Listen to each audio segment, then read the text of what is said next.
काल भैरव मदिरा अर्पण रहस्य।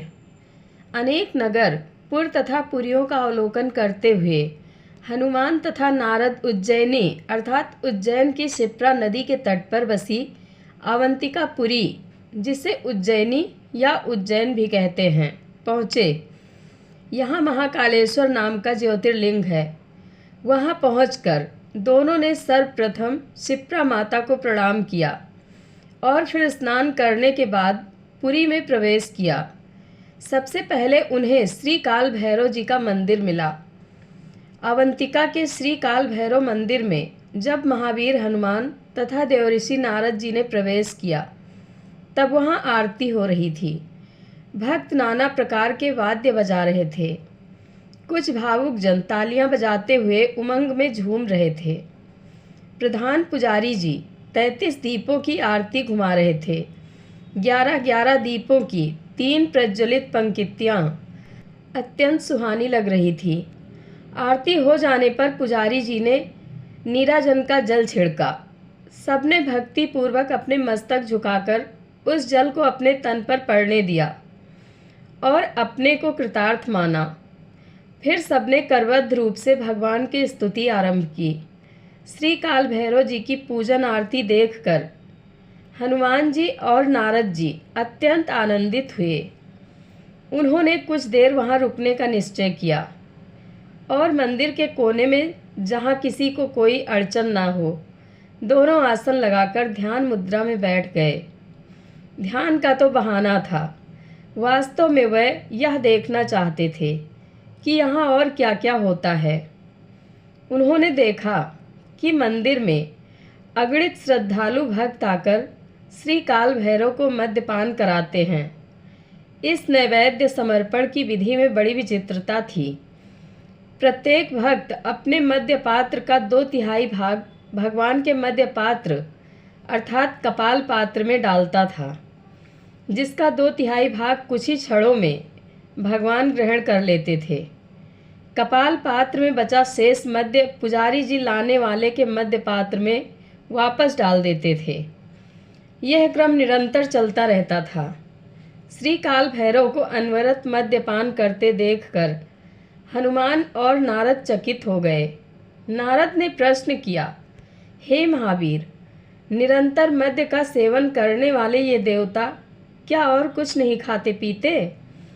हनुमान जी ने उत्तर दिया, इन्हें महाकाल का एक रूप समझो।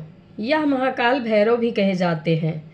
इन पर शमशान भैरवी या छिन्नमस्ता भैरवी अदृश्य रूप से सदैव सवार रहती हैं। उन्हीं भैरवी की शक्ति से यह विग्रह अपना कार्य करता रहता है। महाकाल या मृत्यु के रूप में प्रसिद्ध यह काल भैरव देवता मद्य के अतिरिक्त मरने वाले प्रत्येक प्राणी के रक्त आदि सप्त धातु का पान भी करते रहते हैं।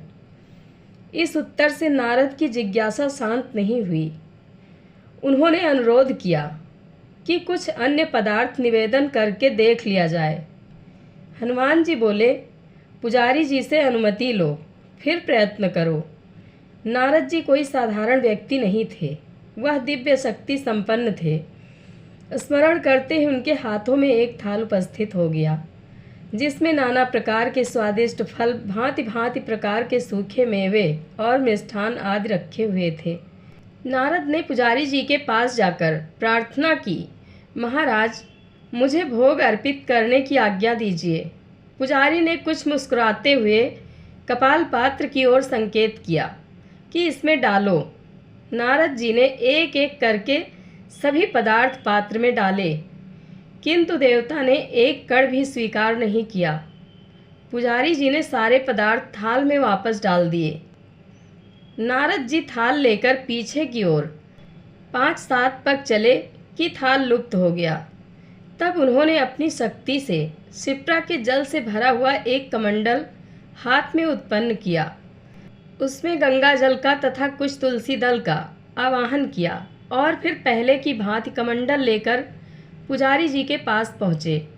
पुजारी जी ने उसे भी उसी तरह कपाल पात्र में उड़ेल दिया। पर्याप्त समय तक प्रतीक्षा करने के बाद भी एक बूंद तक स्वीकार नहीं की गई। तब पुजारी जी ने सारा जल कमंडल में वापस भर दिया। अत्यंत निराश होकर नारद जी हनुमान जी के पास आ गए। हताश हो जाने पर कभी कभी कोई व्यक्ति हट पकड़ लेता है। कुछ ऐसी ही मनोदशा देवऋषि नारद की थी। अपने प्रयास में 100% असफल होने के कारण उनके मन में कुछ खिजलाहट भी थी। उन्होंने हनुमान जी से कहा, महावीर, आप जैसे सर्वसमर्थ प्रभु के संग होते हुए भी मेरी पराजय हो जाए, यह बात उचित तथा न्याय संगत नहीं लगती। मैं किसी भी प्रकार काल भैरव को सात्विक एवं वैष्णवोचित नैवेद्य अर्पित करूं। आपको कुछ ऐसा उपाय करना होगा जिससे मेरी लालसा पूरी हो। अर्धरात्रि के समय हनुमान जी ने नारद को एक स्वर्ण पात्र में गंगा जल लाने की आज्ञा दी और उसमें थोड़े तुलसी दल भी डालने को कहा।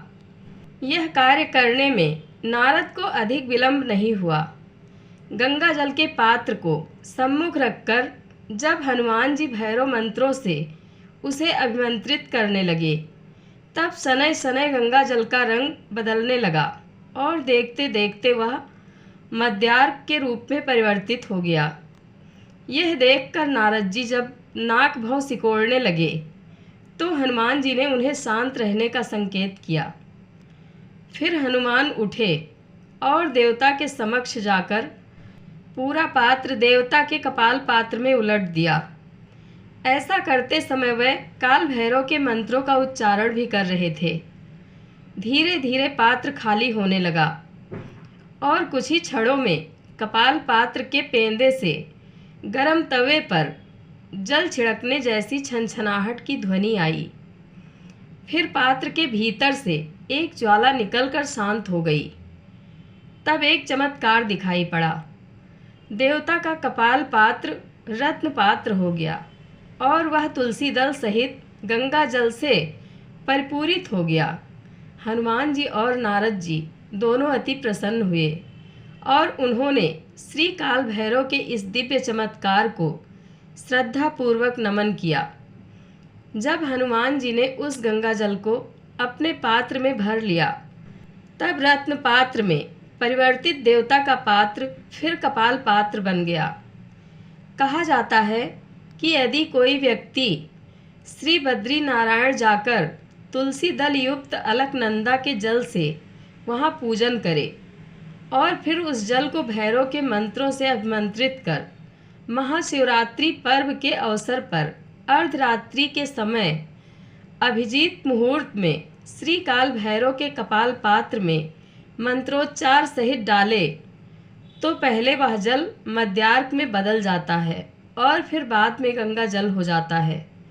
आज का भौतिक विज्ञान यद्यपि अनेक दुर्लभ साधनों से संपन्न है, तथापि उसके पास ऐसे उपयुक्त साधन नहीं हैं जिनकी कसौटी पर कसकर वह ऐसी अलौकिक घटनाओं का सत्यापन कर सके। ऐसी स्थिति में इसे असत्य या कोरी कल्पना मानना उचित नहीं है। इस कथा के रहस्य का उद्घाटन अभी नहीं हो पाया है। यह रहस्य जब भी उद्घटित होगा, मानव जाति के लिए परम सौभाग्य का संदेश लेकर आएगा। ऐसी मान्यता है कि बाबा काल भैरव शत्रुओं का नाश करते हैं और भक्तों की हर मनोकामना पूर्ण करते हैं।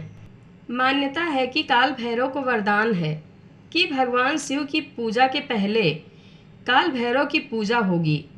जो भक्त काल भैरव के दर्शन किए बिना महाकाल का दर्शन करते हैं, उनकी पूजा अधूरी मानी जाती है। जय हनुमान जी, जय काल भैरव महाराज। कथा अच्छी लगे तो कमेंट बॉक्स में अपनी राय ज़रूर दें। धन्यवाद।